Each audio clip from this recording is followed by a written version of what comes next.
Cheer on our region, and now we have Marckiemoo versus Raydish. We're getting into game one. You know the matchup. It's Red Raptor, it's Mordex, and we're starting off on the Fortress of Lions right away. Everybody grabs a weapon very quickly in this game. Nobody's weapon starved whatsoever so far. Nice landing sider, the down air just barely missing. Marckiemoo giving him some space. I'm sure there's going to be a little bit of a feeling out period for Marckiemoo on the pace that Raydish is going to bring to this game. Yeah, that is the big question mark here. Both of them are familiar and comfortable with the slower paced game, but at the same time, Marckiemoo wants that high energy. He wants that high octane gameplay if he can force it onto a player like Raydish.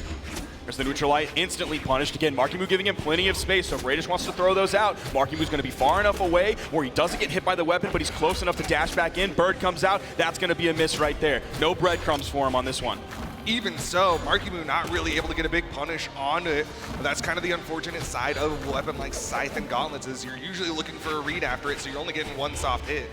The consistent buildup of damage already coming out from Raydish. He has Marckiemoo in the red, a sidelight side air from center stage, not going to be enough. He was hoping he picked that up on the edge. The attempt at moving out there, but then he backs up over into that center stage. Really doesn't edge guard too much unless it's really guaranteed, because he can just get those simple KOs that he can rely on. Reliability is the name of the game for Raydish. And he's playing it so smart and so safe. He is playing the odds. He's just playing the main stage. You don't see him go off stage too often. Instead, it's really Marckiemoo who's been trying to push things around all sorts of parts of the map. And I've been loving the unarmed gameplay we've seen from Marckiemoo this weekend. It seems like he really has developed that quite a bit more, so he doesn't have to rely on his weapons quite as much because of exactly moments like that. And it's not even just like the dash in down heavy. Like that's like one of the classic KO options. But Flambeau and I really noticed, especially in Marckiemoo versus Kinda yesterday, he was relying on that unarmed as well. So it makes it feel like this legend has 3 weapons, not like 2.5. Yeah, it does help flesh out the character because obviously there's going to be some spots where maybe 1 weapon or 2 weapons aren't that comfortable. Right now, though, Marckiemoo has to figure out how he's going to get back on the stage. Actually, Raydish backs away. Lets Marckiemoo get his feet on the ground. Nice little high dare over the corner there. Not like in that Zeus throw range, but just high enough in case Marky came right over the corner, but not really threatening on the corner. Hopefully that illusion of safety would lead Marky over the corner. The juggle game potentially coming through side air, misses. Just some dashing on the ground, great spot dodge into the end light. Nothing right after that though, no major read. Neutral air, he's not able to find a neutral air after that, or even the side air. There's the side light, turning around the neutral air. Raydish really just seems like he's mostly controlling the middle of the stage. He still has a little bit of a lead, not as big as it was on the first stock. Yeah, still a little bit of feeling out here, as of course this is just game number 1. You're seeing Marckiemoo generally go for a safe read, but it's going to be Raydish with the easy combo. Sidelight, side air gives him that stock advantage. Now he's swapping back over to the boots here. It seemed like there was a moment where he could have thrown his orb and then picked up the boots, but I think he wanted to have that orb so he could guarantee that KO onto Marckiemoo, and now he's going to grab the boots so he gets... Okay, there's the recovery for this exact moment right here. Next time he spawns back in, his next weapon is going to be the orb, and I think that's what he wanted to guarantee, which is why he picked up the boots.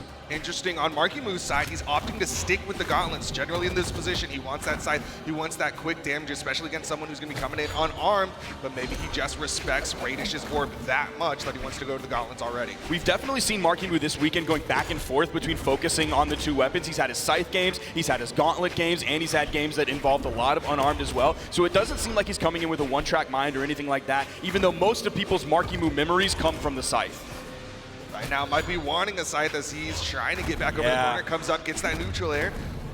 Dodge still available for Raydish, but he's getting caught up by Marckiemoo. A little bit of unanswered damage coming out, and again, a neutral air. He's playing a lot of the vertical game here. These neutral airs into the recovery, still going into the neutral airs, still going in with the neutral airs, whiffs the sig, but the turnaround in light. Okay, another recovery, there's the disarm. Weapon spawn comes in, Raydish grabs it, it's on the boots. Side air's gonna chase. Puts Marckiemoo off stage. He does manage to get the wall touch. Raydish not able to fall with that side air. There's gonna be game 1. That recovery to finish things off the top. Grand Finals generally is the one who goes home with the victory. We're going back into game 2 now, same map. It didn't really feel like anything super unique to this map came into play. Like everybody kind of uses that soft platform. I think Raydish focuses on it a little bit more, as you just saw him doing there. But he also likes to control that center stage as well, giving Marckiemoo plenty of room to retreat back onto that soft platform. So I don't think anything here is super stage specific, leading anybody to move off of the stage until something happens. Yeah, generally this is just kind of that middle ground map where you've got a little bit of everything for everybody. Right now, though, Marckiemoo looking for that offstage. Couldn't get that second side air, and Raydish not able to hit him with the backswing on that neutral air. Yeah, Marckiemoo was just a little bit too far away for that inlight to make contact. If he happened to be the other way, but again, that's a coin flip. You got to guess one way or the other, heads or tails. That time he picked tails. It came up heads. Marckiemoo hoping. Ooh. There's the side light and the side air to finish things off. No immediate recovery afterwards, especially when you're over there that close to the right blast zone. You're going to go for that side air. You're going to delay it a bit in case there's a dodge that could come out from Raydish. That delay gave Marckiemoo plenty of time to grab that side air, grab the KO, side light into the recovery. Another recovery comes out just barely missing. They're both whiffing each other, but the recovery with the movement from Raydish that gets him out away from Marckiemoo so he can't punish. A lot of unanswered hits here. Finally, there comes the neutral air from Marckiemoo. The recovery comes through to get the wall touch. Ooh, Marckiemoo still keeping Raydish in the open air. Still has the opportunity. He gets the wall touch, but Marckiemoo already gets to a different set of gauntlets. Doesn't go for a neutral air, instead swings with a recovery. Man, that was such a great weapon toss, but there wasn't a lot of damage on Raydish, so it didn't really send him too far or anything. Not going to be those like huge major bombs that we saw Marckiemoo dropping earlier, where he goes all the way up, throws that weapon, and then confirms the edge guard off of it. Nice two-piece, the GC side light into the neutral air.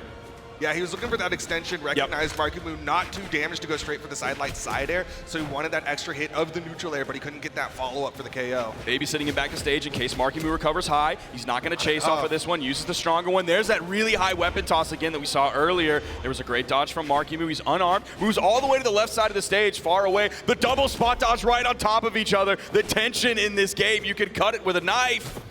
Looking for those down airs, not able to connect. Marckiemoo comes up, down light, recovery. This is a bad spot for Raydish as he's down to his final stock. Marckiemoo up with 3.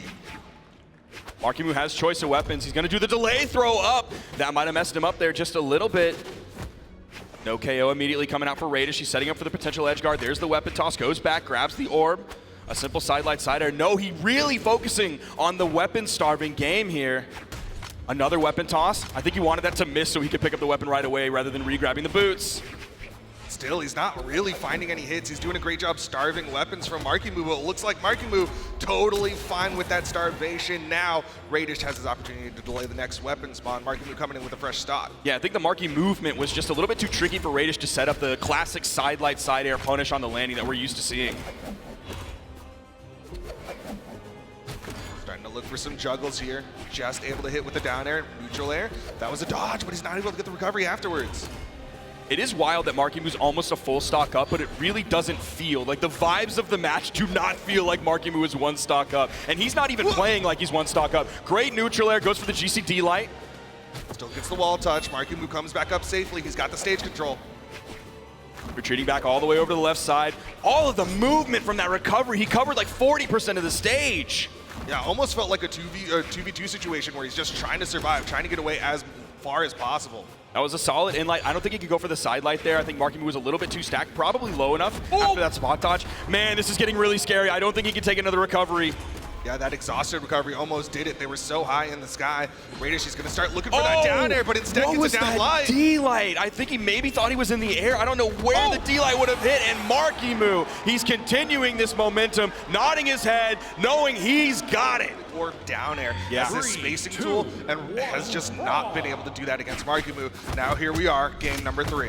Starting this one off with Scythe instantly. He hits the unarmed neutral air, the weapon pickup, and the neutral air on the Scythe. Throws the Scythe away. He's back over to the gauntlets. Now we're seeing those gauntlet strings come in. Markiemoo's got to be feeling really good the way he's moving right now. We're only 13 seconds into this game. Raydish thanking his lucky stars that Marckiemoo is playing Mordex, a character that doesn't really have a lot of signatures that can send upward in that position. There's the neutral air again, staying glued to the ground. Raydish has that soft platform to go to. Marckiemoo doesn't mind it whatsoever. He's not really going to chase him up. There's the recovery, touching on that soft platform just to reset his jumps. Smart move by Marky. Okay. Nice follow-up there on Raydish's side. Oh, gets great the down bounce. air bounce. Goes for the down sig. Marckiemoo, while sweating, turns it around. Raydish, he's got an air, but he doesn't throw it out. Marckiemoo with the down air. This is looking so scary for Raydish. He's already down 0-2. A full stock up for Marckiemoo at this point. There's the weapon spawn. He's not going to strip the field. Okay, there's a nice two-piece from Raydish. He's actually going to extend the edge guard here. No, he's going to back up once Marckiemoo gets close. Yeah, I was waiting to see if Marckiemoo makes something a little bit more committal. Likely would have gone down for that ground pound, but Marckiemoo played it safe, played it smart. Man, again, these weapon toss openings just to break up the defense of Raydish, break up that timing if he's not ready. Side air, no chase. Weapon toss goes high. Raydish grabs the orb. Man, again, a stacked side air. I mean, that was also just a really good dash landing on Marckiemoo's part as he goes for multiple side airs. Ground pounds onto the stage, so Raydish gonna survive. Jumping side air missing. Great punish from Marckiemoo with the neutral air. There's the side air from Raydish. Marckiemoo does get sent off screen. Ooh. Oh! Little awkward dare there. Marckiemoo can't get the touch. Wow! He got the dare and he gets the stock off of that too? Oh no, Raydish! An overcommitment on Raydish's side. Marckiemoo was sweating and he didn't get the wall touch, but Raydish still wanted that final hit. And unfortunately, that gives Marckiemoo the trade out. And that's so tough for Raydish because he's so far behind. He needs the big plays. The one time he even attempts the edge guard, not only does he not get it, it's not successful, but it turns into a failure because he also loses his stock in the process, and now the lead's even bigger for Marckiemoo. Basically a full stock advantage to Marckiemoo, and Raydish stuck on his Bounce pass, uncomfortable weapon. Sidelight recovery just barely missing. Raydish looking for some neutral airs, but Marckiemoo's just too far away from him. It feels like Raydish is fishing, hoping Marckiemoo's gonna fall into moves rather than using moves that will hit or chasing after Marcky. He was staying on top of Marcky there, but still, Marckiemoo seems so confident. There's the down air. Doesn't get the neutral air follow-up off of that. Too much damage on a Raydish. Ooh, retie. This is gonna be bad, and that's it right there with a 2-stock, a 3-0 from Marckiemoo. Wow, their set count between the two is 5-6 in favor of Raydish.